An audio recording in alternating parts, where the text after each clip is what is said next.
안녕하세요. 리사쌤입니다. 여러분 어떻게 잘 지내십니까? 저희 리사 채널은 심리학을 바탕으로 자신을 보다 더 잘 이해하고 그를 통해서 치유와 성장을 해나가면서 영어 성경을 통해서 영어 공부도 하면서 하느님의 마음을 알아보는 그런 채널입니다. 자, 오늘은 요즘 우리에게 너무나 큰 힘든 것들, 그게 바로 뭡니까? 코로나와 더불어 살아가야 된다는 사실입니다. 우리는 올 초만 하더라도 아마 코로나는 뭐 곧 끝나겠지 이런 생각을 했지 않습니까? 그런데 이제 여러분 어떻습니까?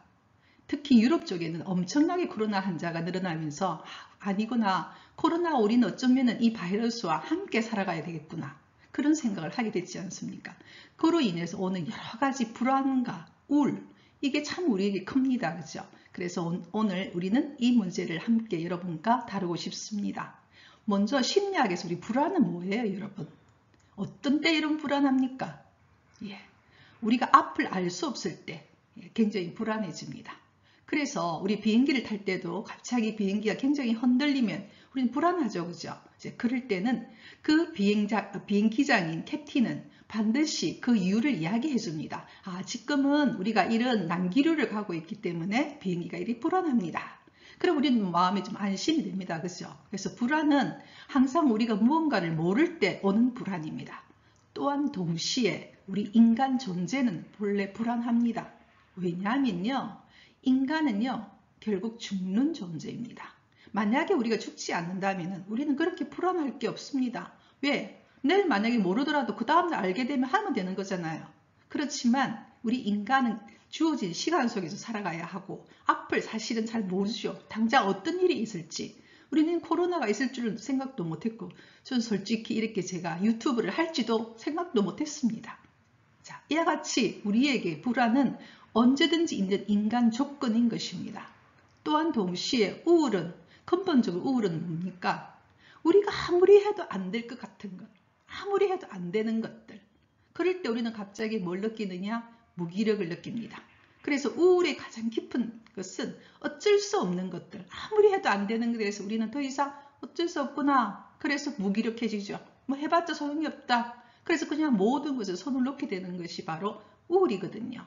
그런데 이 우울도 마찬가지 우리 인간의 조건입니다. 인간 일상에서 우리가 생각할 때 모든 걸 다 할 수 있다고 생각했지만 그렇지 않다는 것은 이 코로나 시대에 우리는 너무나 잘 보고 있습니다. 그렇게 문명이 발달되어 있는데 이 코로나 바이러스 하나에 전 세계 우리가 생각할 때 선진국이라 생각했던 나라들이 다 무너지고 있지 않습니까? 그만큼 인간은 무기력하다는 겁니다. 이것은 인간 조건인 거죠. 그래서 불안과 우울은 인간 조건인 겁니다.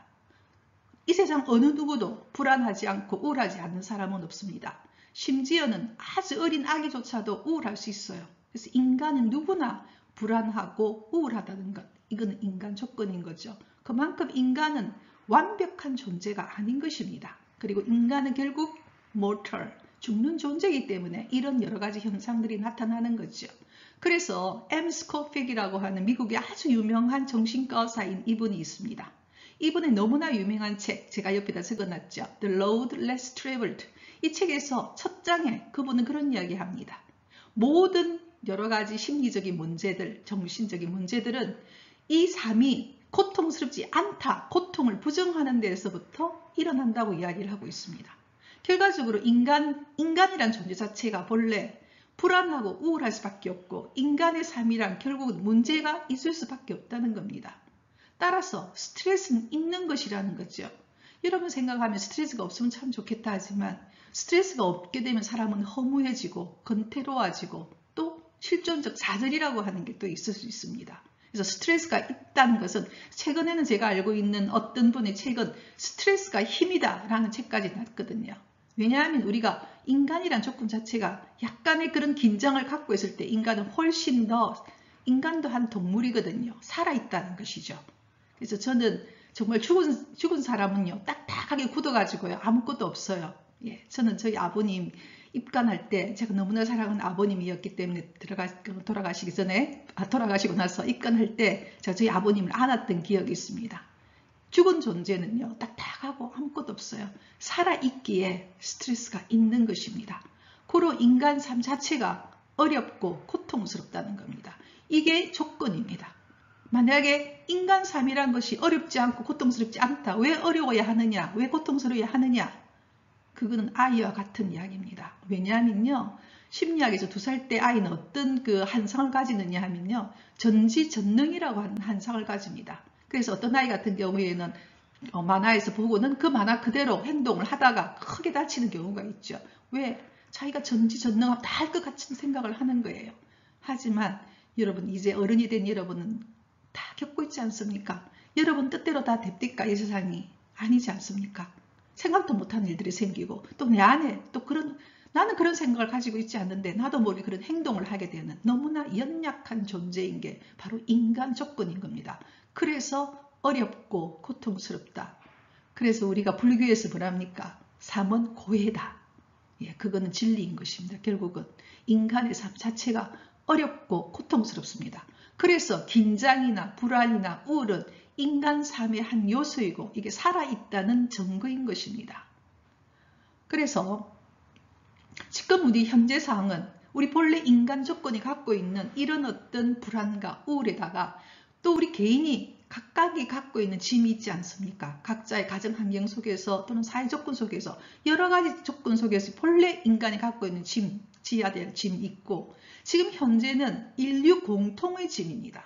코로나라고 하는 이 공통의 짐을 동시에 짊어져야 하는 굉장한 위기사항이죠. 다행히 우리나라는 지금 코로나도 굉장히 많이 좀 줄어서 좀 다행이다 이렇게 하고 있죠.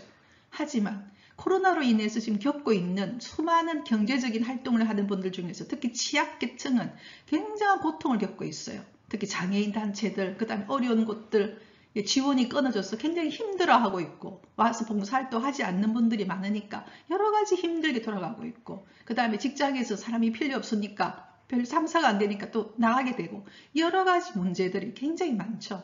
또 여러분 생각해 보십시오. 의료인들은 또 어떻겠습니까? 지난 2월부터 지금까지 끊임없이 환자들과 사투를 벌이고 있죠. 예. 그 수많은 의료인들은 항상 두려움에 떨게 되죠. 또는 그게 취약합니다. 저도 마찬가지입니다. 저희 딸과 사이가 다 보건소에 근무를 하고 있거든요. 그래서 지금 전부 다 힘들어합니다. 너무나 지쳐있죠. 왠지 끝이 나지 않는 이 전쟁에 있는 것이죠. 그러니까 매일같이 방호복을 입고 있고 추석 같은 경우에 쉬지도 못하고 방호복 입고 근무하게 되고 항상 코로나에 감염되면 어떻게 하나 하는 그런 불안감 이게 끝나지 않으니까 이게 지치는 거예요. 전부 다. 이런 짐을 지고 있어요. 여러분. 자, 이럴 때 우리는 어떻게 해야 되느냐? 우리 공동체가 지고 있는 짐은 하나의 큰 위기고 우리 개인이 지고 있는 짐도 하나의 위기겠죠. 그래서 적어도 우리 공통의 짐인 이 코로나 시대에 우리는 그럼 이 위기를 어떻게 겪어낼 것이냐? 심리학에서는요. 위기는 항상 기회인 것입니다. 그 원인을 잘 보면 기회가 될 수 있다는 것이죠. 그러면 우리는 코로나 위기가 뭐라는 게 너무나 잘 알고 있죠. 우리의 무분별한 환경 파괴죠. 인간의 그리드, G-R-E-E-D, 인간의 탐욕이 부르낸 그런 것입니다. 지금 북극 고면은 먹을 게 없어서 지금 죽어간다 그러거든요. 왜? 인간의 환경 파괴로 일어난 이 모든 것들이 지금 우리가 지고 있는 것이죠. 그렇다면 우리가 이때 함께 연대를 하여 이 문제를 극복한다면 우리 이 지구는 건강해지고 우리 자손들에게 정말 살 수 있는 그런 지구를 만들 수 있지 않겠습니까? 항상 위기는 기회인 것입니다. 그게 심리학에서 이야기하고 있는 것이고 대부분의 많은 사람들이 고통을 겪으면서 보다 성장하고 성숙하겠죠. 그래서 오늘은 이 이야기를 좀 더 깊이 있게 다루도록 하겠습니다. 이 시대에 너무나 유명한 심리학자 빅토르 프랭클에 대해서 이야기를 좀 드리겠습니다.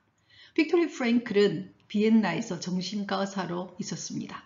그러다가 이분은 유대인이었기 때문에 그 집 전체가 아우슈비츠 수용소에 갇히게 되죠. 거기에서 이분은 살아남습니다. 그러면서 정신과 의사였기 때문에 인간의 극한상, 위기의 극한이 바로 극한상이죠. 그 속에서 인간이 어떻게 살아가고 있는가. 인간이 그 상황에서 어떻게 그것을 극복하고 인간이 어떻게 품위를 지키고 살아가는가에 대해서 발견하게 되는 거죠. 그게 바로 로고테라피, 의미치료라고 하는 심리학에서 너무나 큰 이론이고 지금 너무나 많은 분들이 이로 인해서 많은 도움을 받고 있는 치료가 의미치료입니다. 그래서 빅토리 프랭클은 이런 이야기를 합니다. 인간에게 진정 필요한 것은 긴장이 없는 게 아니라는 거지요. 예, 여러분 그런 말을 할 겁니다. 지금 30대나 40대, 50대 굉장히 힘이 들고 너무나 살아가는 게 힘든 사람들은 내가 빨리 은퇴해서 정말 뭐 꼬박꼬박 돈을 받게 되면은 내가 뭐 골프도 하고 좀 여유있게 난 하고 싶은 거 하면서 살겠다. 그러면 얼마나 좋을까 이런 생각을 하죠. 예, 저는 그런 사람 중에 한 사람입니다. 예, 사람들이 너무나 부러워하는 공무원으로 은퇴를 해서 사람들이 너무 부러워하고 있는 만큼의 연금을 매달 받고 있고 정말 저도 그런 생각을 했었거든요. 은퇴하고 난 뒤에 내 하고 싶은 거 하고 뭐 봉사도 좀 하고 그렇지만 여러분 은퇴 후에 질병이 너무나 많고 은퇴 후에 우울증이 너무나 많습니다. 인간 아무것도 안 하고 잘 놀고 쉬고 있으면 참 좋을 것 같지만 인간 존재가 그런 존재가 아닙니다. 인간은 의미 있는 활동을 할 때 인간이 그래서 우리가 그런 이야기도 하지 않습니까? 죽는 날까지 일을 해야 사람은 건강하다는 겁니다. 예. 그래서 긴장이 없는 상태가 아니에요. 긴장이 없으면 허무하게 됩니다. 사람은 금태로워져요. 삶의 의미를 찾을 수가 없죠. 그래서 삶의 의미를 찾을 수 없다 보니까 자극적으로 삶의 의미를 찾게 되는 그렇게 될 수도 있거든요. 그래서 긴장이 없는 상태가 아니라 자유의지로 개인이 갖고 있는 자유의지로 가치 있는 목표를 위해 노력하고 투쟁하는 것 이럴 때 인간은 거기에서 품위가 오고 인간 스스로 보람을 느끼고 인간 스스로 삶의 의미를 발견하는 것입니다. 삶의 의미는 긴장이 없는 상태에서 오는 게 아니에요. 긴장 있는 상태에서 있고 있지만 그것을 극복해내고 정말 가치 있는 목표를 향해서 노력하고 투쟁할 때 인간은 실존적 역동성을 가지고 삶의 보람을 느끼게 되고 정말 만족하게 되는 겁니다. 예. 그러면서 정말 내가 한 인간으로서의 존재 본질, 품위를 느끼게 되는 거죠. 그래서 실존적 역동성이 인간을 건강하게 한다는 것입니다. 항상성이란 말은 뭐냐? 심리학에서 그냥 그대로 가만히 있는 거죠. 가만히 고요하게. 우리 인간은 그런 생각을 좀 잘합니다. 한 번씩 아무것도 안 하고 고요하게 편안하게 아무것도 없고 고통도 없고 스트레스도 없고 그냥 편안하게 물 흐르듯이 가만히 있으면 좋겠다. 그거는요 무릉도원의 이야기입니다. 인간의 삶은 그렇게 될 수가 없어요.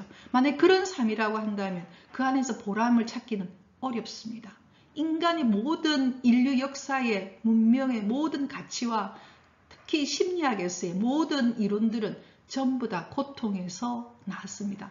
고통을 겪은 자들이 거기에서 이런 이론들이 나와서 그것을 많은 사람들이 도와주게 되는 그렇게 발전해 왔거든요. 그래서 여러분 누구나 잘 알고 있는 칼융도 그런 이야기를 합니다. 예, 칼융은 심리학 여러분 모르는 분 아무도 없죠. 그죠? 예, 칼융은 이런 이야기 합니다. 신경증이란 뭐냐? 신경증이란 우리가 요즘에 겪고 있는 그 모든 뭐 우울, 불안 다 신경증 중에 한 일환이에요. 그래서 이런 신경증이란 어찌 보면 마땅히 겪어야 할 고통을 회피, 도망가는 데 있다는 겁니다. 예, 좀 억울할 수 있겠죠. 나 도망도 가지 않았는데. 예, 그런데 가장 도망간 케이스에서 가장 크게 이야기할 수 있는 게 바로 중독입니다. 예, 중독이란 뭐냐?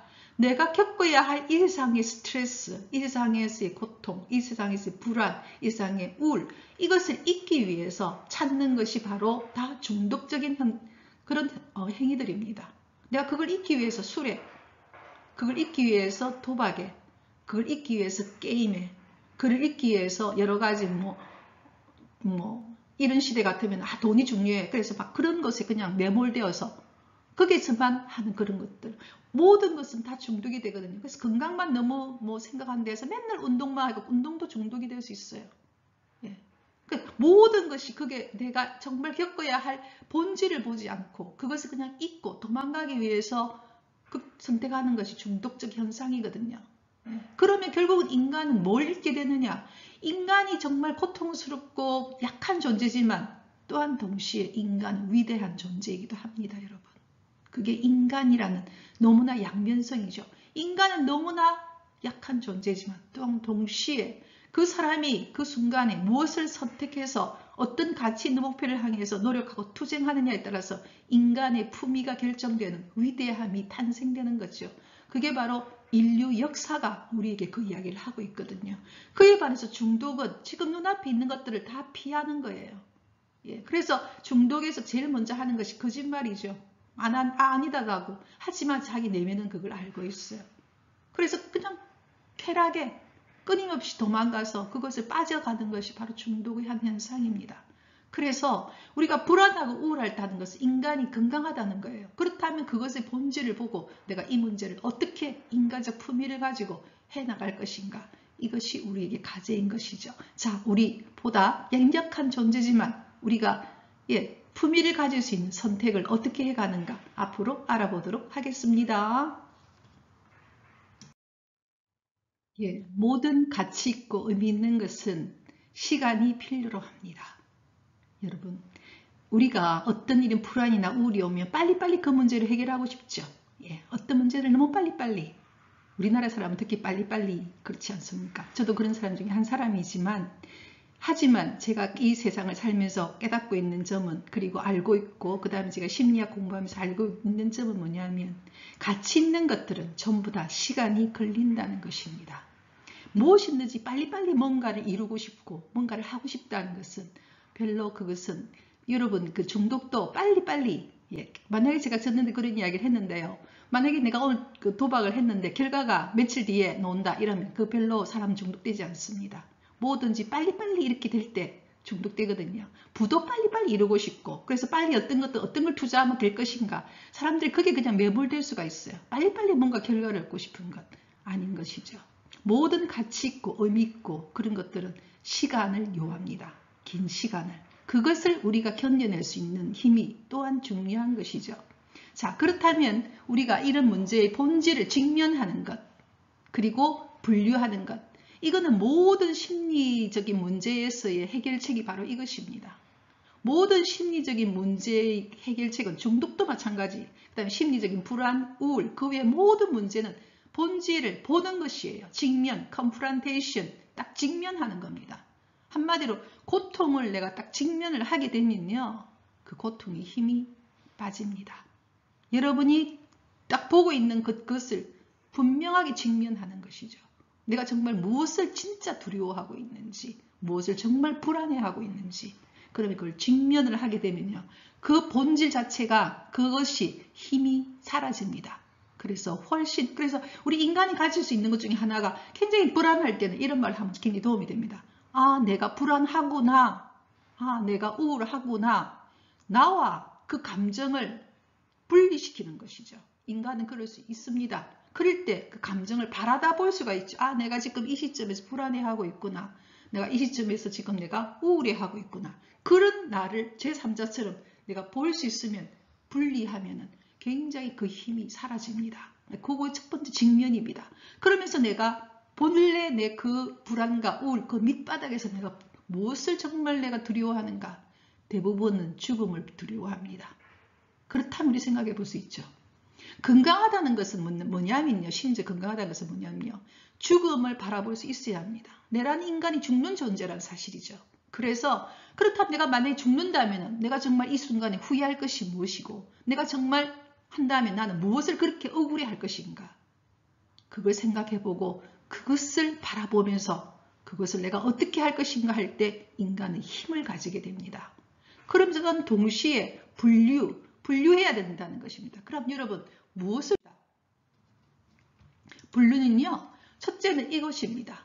내가 어떻게 해볼 수 있는 문제인지 그 문제의 본질이 내가 어떻게 해볼 수 있는 문제인지를 보는 겁니다. 그 다음에 두 번째는 나의 통제 범위를 벗어나는 문제인지. 그러니까 1번과 2번은 뭐냐면 첫 번째는 뭐냐. 내가 어떻게 해볼 수 있는 문제인지. 두 번째는 내 통제 범위를 벗어나는 문제인지. 이걸 분류해내야 합니다. 내가 어떻게 해볼 수 있는 문제인지. 만약 내가 경제적인 문제가 있다면 그렇다면 어떻게 하겠습니까? 그 문제를 풀기 위해서 내가 지금 할 수 있는 것들이 무엇인지. 그래서 굉장히 중요한 게 뭐냐면 내가 어떻게 해볼 수 있는 문제 있을 때는 반드시 작고 단순한 행위부터 시작해야 합니다. 끊임없이 생각만 하고 생각만 하는 것은 아무 소용이 없습니다. 제가 저번에도 여러분 이야기했다시피 인간은요, 어떤 순간에도 행동할 수 있는 것이 인간입니다. 예. 인간은 감정이 내가 어떤 감정이 일어난다 하더라도 행동할 수 있는 것이 인간이라는 사실을 기억하셔야 합니다. 그래서 제가 전에도 그 실험 이야기를 했었죠. 그죠? 우울증인 사람들, 여러 가지 문제 있는 사람들에게 윌리엄 그라셀은 당신이 이런 행동을 하면 당신을 내가 부활절 휴가에 보내주겠다니까 사람들이 그런 행동을 하거든요. 그러니까 어떤 순간에도 인간은 여러분들 행동할 수 있어요. 그래서 작고 단순한 행위부터 시작해야 합니다. 우리가 조급한 사람들이 제일 많이 가지는 것이 특징이 뭐냐면요. 빨리빨리 뭔가를 하고 싶고 거창하게 뭔가를 하려고 자꾸 생각을 해요. 그렇지 않습니다. 모든 문제는요. 작고 단순한 행위부터 시작하면 그거는 풀리게 됩니다. 그래서 제가 여러분 앞에 혹시 볼 수 있으면 가면우울이라고 하는 제가 올린 동영상을 한번 보십시오. 정말 아주 힘든 우울증에 빠져있던 제가 우리 학생을 상담을 할 때 결국 한 일은 뭐냐면요. 하루의 작은 단순한 일들을 행한 것입니다. 단순하게 하루 내가 할 수 있는 것들을 그냥 하는 거예요. 그럴 때 우울증과 모든 것은 사라지고 무기력은 사라지고 결국은 그 아이는 건강하게 자기가 원하는 걸 해낼 수 있거든요. 그러니까 우리는 항상 뜬구름을 잡을 수 있어요. 거창하게 뭔가를 머릿속에서 끊임없이 그건 아무 소용이 없습니다. 작고 단순한 행위부터 하시면 됩니다. 만약에 내가 경제적 어려움이 있다. 그럼 내가 지금 각 주어진 돈으로 살고 가능하면 조금이라도 조금씩 저축을 하는 겁니다. 장기적으로 단순간에 뭔가 내겠다. 이런 것은 다 허상인 것이죠. 예. 그래서 작고 단순한 행위부터 이렇게 하다 보면은 그것이 어느 날 쌓이게 됩니다. 10년 정도. 그러면 그것이 하나의 종잣돈이 되어서 그 다음 또 단계를 넘어갈 수 있는 것이거든요. 그래서 경제적인 문제든 그 위에 모든 심리적인 문제든 어떤 문제든 간에 작게 쪼개어서 작고 단순한 행위부터 시작하는 것, 이것이 모든 심리적인 문제, 여러 가지 문제들의 첫 번째 우리가 할 수 있는 것들이죠. 그다음 두 번째, 이 문제가 나의 통제 범위를 벗어나는 문제인지 그걸 또 살펴야 되는 것이죠. 내가 아무래도 어쩔 수 없는 문제들인지. 그렇다면 이때는 우리가 어떻게 해야 되느냐? 수용해야 됩니다. 예. 그래서 만약에 지금 우리가 코로나 같은 경우에도 우리는 이제 압니다. 내가 어떻게 해볼 수 있는 범위가 있죠. 그건 바로 뭡니까? 어제도 제가 중대본에서 날로 문자를 봤는데요. 식사하면서 제일 코로나가 그게 전파가 많다는 거예요. 그래서 어제 뭐라고 왔느냐 하면 중대본에서는 문자가 식사를 할 때는 말없이 조용히 혼자서 먹고 말을 해야 될 때는 마스크를 쓰고 대화를 하라는 겁니다. 우리가 가장 기본적인 것, 그것만 잘 지키면 되는 것입니다. 그리고 가능하면 우리가 서로를 정말 사랑한다고 생각한다면 이제는 언컨택트 상태로 전화로 또는 영상으로 서로 이야기 나눌 수 있고 카톡으로도 이야기할 수 있고 여러 가지 방법이 많거든요. 사랑한다는 것이. 지금 이 시대에서는 우리가 이 원칙만 가장 간단한 원칙을 지켜주면은 그로 인해서 코로나 환자 수가 줄어들고 그러면은 그걸 인해서 경제적 파급도 줄어들 것이고 또 그걸 방어하기 위해서 애쓰는 어르신들도 고생이 줄어들겠죠. 그래서 이 작은 실천, 이거 하나가 우리가 서로가 서로에 연대하는 것입니다. 그러니까 지금 이 시대에 우리가 서로 꼭 만나야 된다. 그렇게 꼭 할 필요가 없는 것이죠. 이제는 알지 않습니까? 만나야 된다 해가지고 만나가고 지금 유럽은 어떻게 됐습니까? 그러니까 이 시대에서 우리가 할 수 있는 작은 행위들을 하고 또 통제 범위를 벗어나는 문제들에 대해서는 받아들일 수밖에 없죠. 그래서 저도 이 문제가 이게 지금 1번과 2번도 중독에서도 마찬가지고 모든 심리적인 문제에서는 다 1번과 2번을 사용할 수 있습니다. 내가 해볼 수 있는 문제들은 하는 것이고 안 되는 것은 받아들이는 거죠. 이게 바로 우리 인간임을 우리가 기억해야 되는 것인 거죠. 여러분 코로나가 우리가 뭐 어떻게 할 수 있는 것이 아니죠. 태풍이 우리가 어떻게 하겠습니까? 또 어떤 날 우리 일어난 일들에 대해서 그냥 수용하고 그걸 더불어 함께 걸어가는 것이죠. 그게 바로 문제의 본질을 직면하고 이게 내가 어떻게 해볼 수 있는 문제 같으면은 작고 단순한 행위부터 시작을 하고 내 통제 범위를 벗어나고 내가 아무래도 안 되는 것은 수용해야 합니다. 저도 개인적으로 이런 개인적인 이야기를 하지만요. 저도 가정상에서의 어떤 경우에는 정말 가족이지만은 정말 이게 안 되는 것들이 있거든요. 이제는 저는 수용합니다. 아, 그렇구나.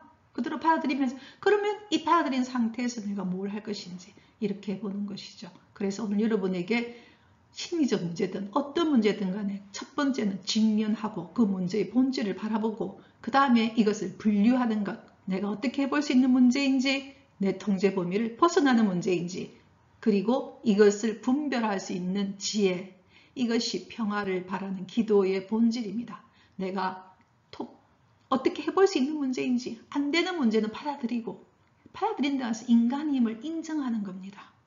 세 번째는 일 두 차이에 분별을 해내는 지혜를 주십시오 라고 하는 평화를 바라는 기도가 아주 유명한, 우리가 중독 치료에서의 첫 번째 기도할 때 이런 이야기를 하거든요. 그래서 여러분에게도 이야기를 드립니다.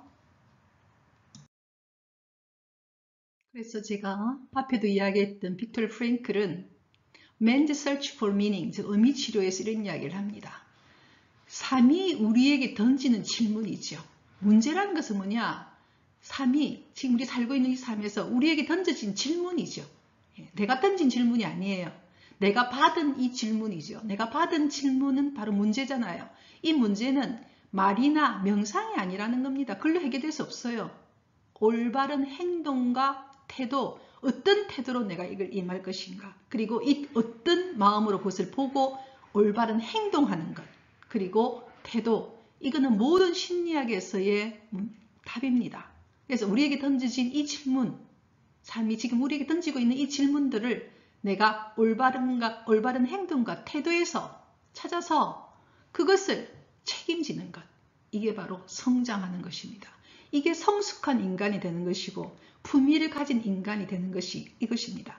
그럴 때 인간은 보람을 느낍니다. 여러분, 인간이 정말 행복한 것은요, 고통이 없는 게 아니고요. 이 고통은 어쩔 수 없는 거예요. 물론 피할 수 있는 고통은 피해야 합니다. 피할 수 있는 고통을 즐기는 것은 그것도 과학이거든요. 내가 피할 수 있는 고통들은 내가 피하고, 하지만 아닌 것들은 내가 받아들이고, 그 다음에 내가 해볼 수 있는 것들은 하는 것이죠. 그래서 책임을 지는 것입니다. 그래서 이럴 때 인간의 품위가 나오고 인간은 거기에서부터 보람을 느끼고 의미를 갖게 되는 정말 만족스러운 것이 되는 것입니다. 그래서 각자 개인이 갖고 있는 자기 안에 삶의 의미와 가치가 있겠죠. 여러분들이 어떤 것을 책임질 때는 뭔가 그 안에 의미가 있고 가치가 있습니다. 또한 인간적 품위를 가질 수 있고, 결국은 내가 이 문제들을, 삶이 나에게 던진 이 질문을 내가 어떤 식으로 지고 갈 것인지, 우리 그리스도인 신앙 같은 내가 어떻게 나에게 주어진 이 십자가를 내가 어떻게 질 것인가 결정하는 것은 결과적으로 우리 개인 각자에게 주어진 고유한 기회라는 겁니다. 우리 모두가 다 다릅니다, 여러분. 가족이라도 다르고요. 부부 사식간에 다 달라요. 태어난 환경도 다르고, 주어진 어떤 DNA, 그 성향, 기질도 다르고 다 달라요. 그러니까 각자 갖고 있는 그 짐이죠. 그 짐을 내가 어떤 식으로 그걸 질 것인가. 각자가 그것을 선택하고 그것을 지어야 되는 품위 있게. 그럴 때 각자가 주어진 고유한 기회이기 때문에 오히려 빅토르 프랭클은 우리는 감사할 수 있다고 말합니다. 왜냐하면 그 속에서 인간의 품위가 결정되기 때문에. 이 세상에 와서 이 세상에 떠나는 인간이 그냥 H2O로 이런 항무지로 존재된 존재가 아니지 않습니까? 인간이란 존재가 얼마나 품위 있는 존재입니까? 인류 역사가 그걸 이야기하지 않습니까? 그럴 때 우리는 이 기회에 감사할 수 있다는 겁니다. 그리고 심지어는 이런 어떤 과학적 연구도 나와 있습니다. 우리가 나이가 들어서 어떤 질병이 일어난다든지, 나이가 들어서 질병뿐만 아니라 어떤 질병이 일어난다든지, 어떤 것이 일어났을 때 우리가 그 안에서 내가 지고 있는 이 고통, 내가 지고 있는 이 어떤 문제에 대해서 그 의미를 알게 되고, 그럴 때 가치를 알게 되면 인간은요, 그 고통이 훨씬 경감된다고 이야기를 하고 있습니다. 이거는 과학적인 조사거든요. 내가 지고 있는 이 짐, 내가 지고 있는 고통, 내가 지고 있는 질병의 의미와 가치를 알게 되면 인간은요, 훨씬 거기에서부터 고통이 경감된다고 합니다. 그래서 우리가 이런 생각을 하면서 이 시대를 걸어간다면요, 우리는 같이 함께 연대하면서 걸어갈 수 있지 않을까, 그런 생각을 합니다. 여러분, 오늘 여기까지 이야기 있고요. 자, 그 다음으로 한번 가도록 하겠습니다. 자, 그러면요, 오늘 주제였던 코로나와 더불어 어떻게 우리는 몸과 정신을 건강하게 유지하며 살 것인가. 첫 번째는 운동입니다. 걷기가 그렇게 좋습니다, 여러분. 예, 그래서 많은 심리학자들이 걷기를 많이 하거든요. 어떤 형태든 간에 걷기는 또는 운동은요, 특히 자연 안에서 걷는 그런 걷기, 좋은 음악을 들으면서 이런 것들은요, 우리가 우울증 같은 경우에, 불안 같은 경우에도 마찬가지지만요, 약물의 효과만큼의 효과가 있어요. 예, 아주 중증 우울증 아닌 경우, 경증 우울증인 경우에는 약물 섭취만큼이나 걷는 것이 그렇게 여러분 좋습니다. 그래서 여러분 저번 시간에 제가 두뇌 발달에서 그 이야기 했죠. 예, 두뇌 발달하는데도요, 여러분, 우리 부모님들은, 특히 우리 젊은 부모님들은 또 우리들은 어떤 생각을 하냐면 두뇌를 발달하기 위해서 막 머릿속에 뭔가 집어넣어야 될 것 같죠? 아닙니다. 몸을 운동시키면요, 두뇌는 발달해요. 그래서 많이 걷는 사람들 치매가 거의 없어요, 여러분. 예. 그래서 운동을 많이 하는 사람들은 그만큼 두뇌가 발달을 합니다. 우리 인간은요, 머리와 몸이 따로 있지 않아요. 붙어 있어요. 결과적으로 이 몸을 움직이게 되면 결국은 두뇌는 같이 발달을 합니다. 치매 예방에도 최고입니다. 이거는 걷기, 예, 걷는 것. 예, 왜냐하면 걷기가요 제일 뭐가 없냐 하면 부담, 그게 좀 다른 게 좀 없어요. 근데 산행이라든지 잘못하면 우리가 낙상도 있고 여러 가지 좀 문제가 생길 수 있지만 걷기는 요즘 여러분 우리 보면 걸을 수 있는 곳이 참 많잖아요. 예, 그래서 그런 어떤 걷는 것, 그리고 걸을 때는요 거리를 둘 수 있기 때문에 또 사람 많이 한 곳에서는 마스크를 좀 뺄 수도 있고요. 그 다음에 좀 이렇게 가까이 살펴보면 또 마스크 쓸 수도 있고, 그래서 굉장히 편안하게 여러분 할 수 있어요. 외국에도 셧다운 되게 되면 나가지도 못하는데 우리는 참 다행이지 않습니까? 이 좋은 계절에 여러분 걷고요. 또는 좋은 음악들. 요즘에는 여러분 우리 그 스마트폰에 앱 같은 거 깔면 음악 얼마든지 들을 수 있거든요. 그 음악 듣고. 그리고 춤도 굉장히 좋습니다, 여러분. 예, 춤은요, 치매 예방에 굉장히 좋고, 예, 두뇌 발달에 굉장히 좋은 게 또 춤이에요. 춤이든 운동이든 좋은 음악이든. 저는 그 온천천을 거의 걷는데요. 온천천에 보면은요, 저녁 시간 되면 일주일에 한 3번 정도 같이 모여서 춤추는 사람들도 있어요. 뚝뚝 뛰어서, 서서. 예.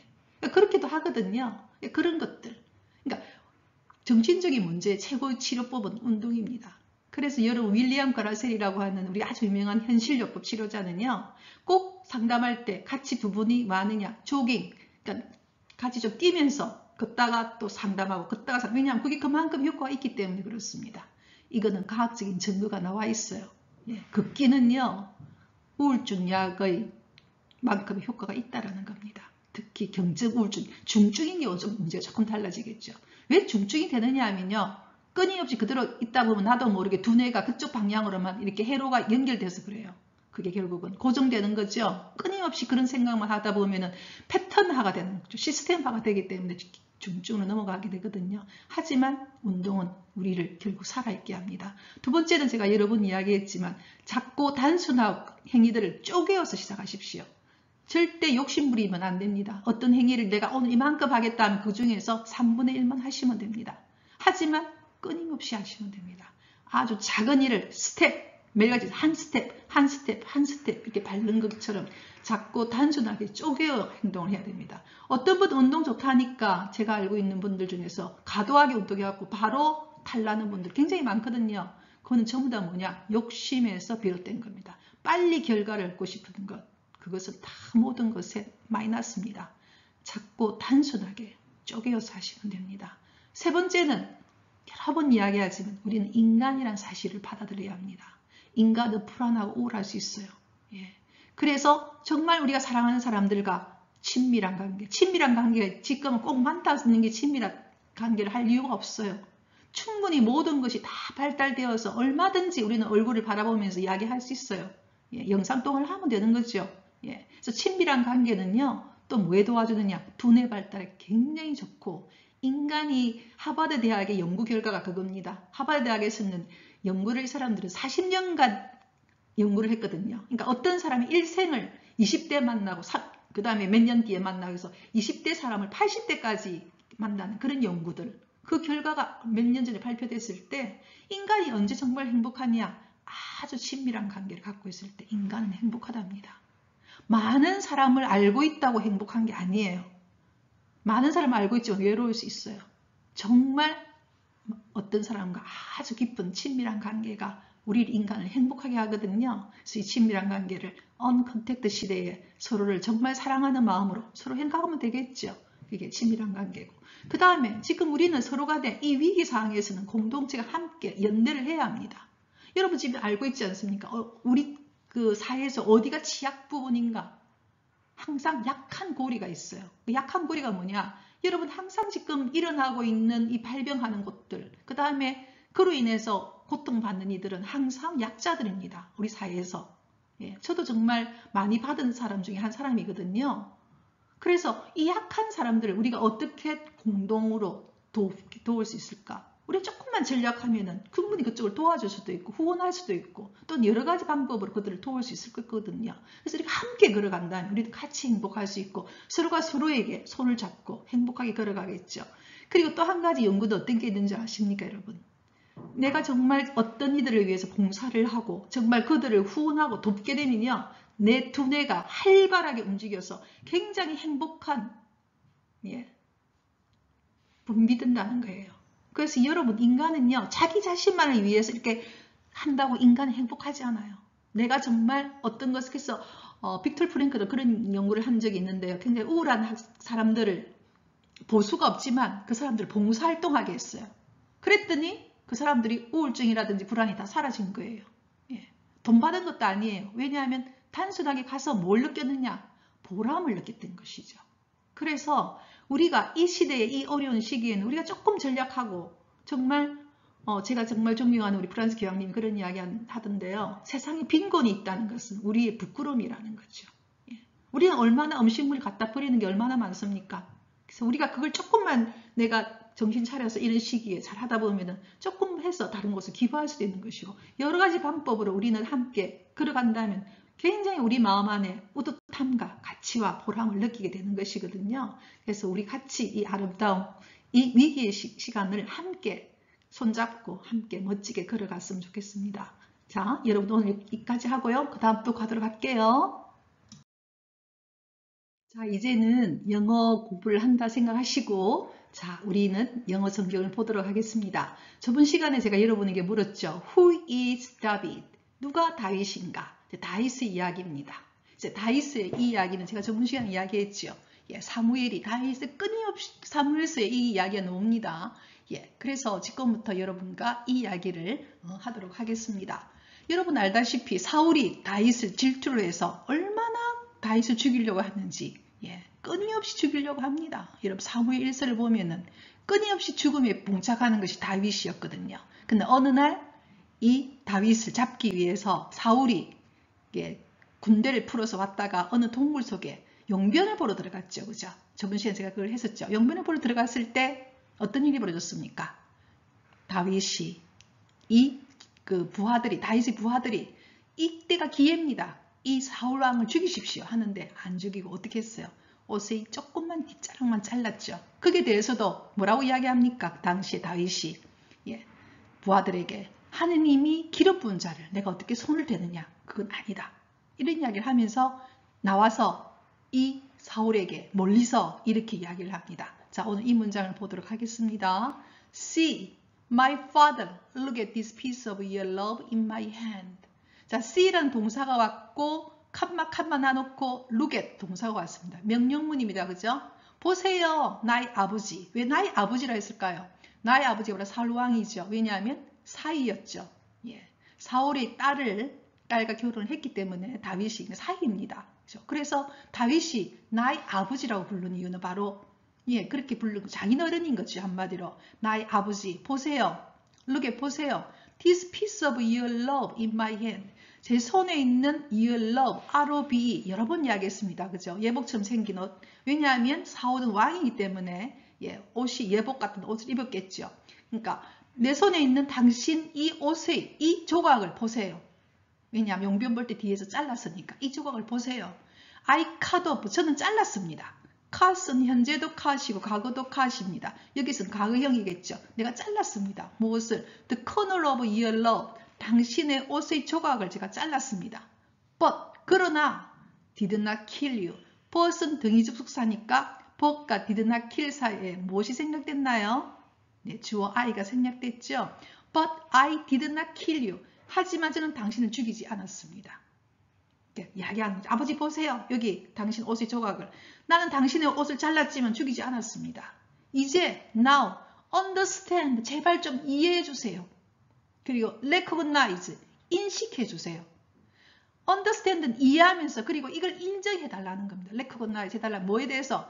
I am not guilty. guilty. 죄가 없다는 것. 무엇에 대해서? wrongdoing or rebellion. 제가 당신에 대해서 wrongdoing 잘못하거나 rebellion 반역을 하는데 죄가 없다는 것. 반역하지 않는다는 것. 끊임없이 사울왕은요. 다윗이 자기의 왕자를 노린다고 생각을 했기 때문에 끊임없이 다윗을 죽이려 했거든요. 하지만 아니라는 겁니다. 나는 절대로 guilty, 죄가 없습니다. 뭐에 대해서? wrongdoing, 당신에 대해서 잘못하지도 않았고 혹은 rebellion, 반역을 할 그런 죄가 없습니다. 그런 의도가 없습니다. 예, 이렇게 이야기를 하는 거죠. 그래서 우리가 guilty라는 단어 여러분 꼭 하나 기억하십시오. 법정에서 죄가 있다 할 때 guilty라는 단어를 씁니다. I have not wronged. have 플러스 wronged. 과거분사죠. have 플러스 pp. 현재 완료로서 과거부터 지금까지 I have not wronged. 저는 잘못하지 않았습니다. You, 당신에게. I have not wronged you. 저는 당신에게 지금까지 한 번도 잘못한 일이 없습니다. 그러나 You are hunting me down to take my life. 그러나 당신은 누굽니까? 사울왕이죠. 사울왕 당신은 are hunting me. 나를 쫓고 있습니다. 어디까지? To take my life. 내 생명을 가져가기 위해서 끊임없이 나를 헌팅하고 있습니다. 쫓고 있습니다. 예, 그렇게 이야기하고 있죠. 나는 당신이 지금까지 잘못한 것도 없고 내가 반역하려고도 하지 않았는데 당신은 끊임없이 나를 쫓고 있습니다. 오히려 어떻게 했습니까? 여러분 알다시피 다윗은 사울이 잠을 못 이룰 때는 가서 수금을 연주해줘서 그가 편히 자도록 해주었고 그 다음 또 어떻게 했습니까? 골리앗과 싸워서 위기에서 이 나라를 구했죠. 그리고 그 수많은 전투에서 가서 공을 세워서 이 왕국을 보여줘서 사울왕을 보호해왔습니다. 그래서 그 보상으로 딸을 사이로 준 거죠. 난 당신에게 잘못한 게 하나도 없는데 왜 당신은 끊임없이 나에게 이렇게 하고 있다는 것이죠. 나를 죽이려까지 합니다. 그러니 May the Lord judge between you and me. May는 기원하는 겁니다. 여러분 기원은 누구한테 합니까? 하느님에게 하는 겁니다. 하느님, the Lord, 주님이시여, judge. 그래서 May가 넣으면 항상 뒤에 동사 원형, judge. 판단해 주십시오. between you and me. 당신과 나와의 사이를 하느님께서 판단해 주십시오. 이것은 한마디로 다윗의 자신감이죠. 왜? 잘못한 게 없으니까. 당신이 끊임없이 나는 당신에게 좋은 일만 해줬는데 당신 끊임없이 나를 죽이려고 한다. 이 문제에 대해서 내가 당신을 지금도 죽일 수 있었는데 죽이지 않았고 우리 부하들은 찌끔이 기회를 하는데도 난 하지 않았다. 당신은 옷자락만 잘랐다. 그러니 이 문제에 대해서 하느님이 판단해 주십시오. 이렇게 했죠. 이랬더니 사울 왕은 뭐랬느냐? 저 멀리에서 정말 너는 하느님 목을 받을 사람이다. 감탄을 합니다. 그러면 그 뒤에도 또 그랬을까요? 아닙니다. 그 뒤에 또 사울은 또 다윗을 또 죽이려고 쫓아옵니다. 그것이 어떻게 보면 악령이 쓰인 것이죠. 그래서 악이 갖고 있는 그 본질로 망하게 됩니다. 결국은 하나님은 이 다윗을 처음에 다윗을 고를 때 어떻게 골랐습니까? 인간은 outward appearance, 외모를 보지만 나는 뭘 본다 그랬어요? 하트를 본다고, 마음을 본다 그랬죠. 그래서 여러분들 다윗의 마음이 보입니다. 그죠? 어떤 분입니까? 하느님을 정말 경외하고 악을 저지르지 않는 자죠. 자기에게 비록 악한 사람에게도 선을 하려고 하는 사람이죠. 그 다윗을 하느님은 끊임없이 축복합니다. 그래서 저는 사무엘서를 옛날부터 보면서 사무엘 1서, 사무엘 2서를 보면서 다윗이라는 인간이 갖고 있는 그 인간의 그 인격적인 모습에 정말 반했거든요. 최근에 제가 이걸 준비하면서 다시 읽으면서 또 반했습니다. 인간이 나도 이렇게 반하는데 하느님께서는 어떠실까? 하느님도 반하신 거죠. 다윗이 갖고 있는. 그래서 다윗의 왕자를 튼튼하게 해줍니다. 그래서 40년간 통치합니다. 여러분 임금이 되어서 40년간 통치했다는 것은 그 당시에 사람의 수명이 짧았을 텐데 얼마큼 오래 사셨다는 겁니까? 그리고는 그 다음에 누굴 줬습니까? 솔로몬 왕이라고 하는 자기의 아들이 우리가 말한 지혜의 왕까지. 그리고 다윗에 의해서 뭐가 나옵니까? 예수 그리스도가 탄생하는 그 큰 축복을 누리게 되는 인물이 바로 다윗 왕입니다. 그래서 마음을 어떻게 쓰느냐는 내 후세대까지 큰 복이 되는 그런 것이라는 것이죠. 자, 여러분 그 다음 내용으로 또 가볼까요?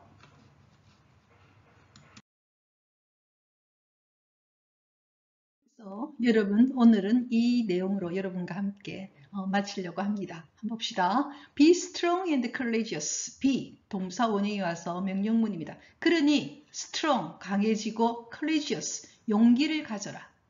Do not be afraid. 명령문에서 do not 하지 마라. 두려워하지 마라. or terrified 공포에 사로잡히지도 마라. or이란 비인숙사가 왔으니까 or과 terrified 사이에 생략된 말은 do not be죠. do not be terrified. 예, 공포에 사로잡히지도 마라. because of them 그들 때문에. 이 그들은 누구냐? 바로 요단강 건너편에 있는 사람들이었죠. 그런데 나중에 알고 보니까 그 사람들은 오히려 이쪽을 보고 공포에 사로잡히고 있었어요. 왜냐? 이쪽은 누가 같이 있는 겁니까? 주님이 같이 있는 거지요. 하느님이 같이 있으니까 저쪽에서는 완전 애간장이 녹아내리고 있었어요. 그러니까 이쪽에서 두려워하고 있는데 오히려 저쪽에서 이쪽을 훨씬 두려워하고 있다는 걸 나중에 알게 됩니다. 그러니까 because of them. 그들 때문에 무서워하거나 공포에 사로잡히지 마라. For 왜냐하면 the Lord your God 너희 주님인 하느님이 goes with you 너와 함께 간다. He will never leave you, no one forsake you. Never A nor B. A도 하지 않고 B도 하지 않는다. 그는 누굽니까? Lord your God. 너의 하느님 주님은 너를 결코 leave, 떠나지도 않고 forsake, 버리지도 않을 것이다. 그래서 여러분 이게 바로 모세가 여호수아에게 이 말을 하죠. Be strong and courageous. 용기를 가지고 strong하고 courageous. 용기를 가지고 단단해져라. strong해져라. Do not be afraid. 두려워하거나 terrified. 공포에 사로잡히지 마라. Because of them. 저는 요즘에 대응이 바로 코로나가 아닐까 그런 생각을 하거든요. 우리 두려워하지 말고 공포에 사로잡히지 말고 함께 손을 잡고 요단강을 건넜던 여호수아처럼 be strong and courageous 해서 우리 서로 함께 걸어가도록 합시다. 왜냐하면 주님이 For the Lord your God goes with you. 여러분과 함께 갑니다. 비록 하느님께서 이 코로나를 허락하셨지만 보다 기쁜 뜻이 있음을 아시고 우리와 함께 하시고 우리의 고통에 함께 하신다는 기억하시고 He will never leave you nor forsake you. 꼭 기억하도록 할게요. 여러분 다음 주 수요일 만나요. 우리 함께 좋은 선택을 하면서 손을 잡고 좋은 일들을 많이 하면서 우리 후세대에게도 정말 하느님이 큰 축복을 주는 그런 집안이 되도록 합시다. 여러분 다음 주 수요일 만나겠습니다. Rejoice in the Lord always.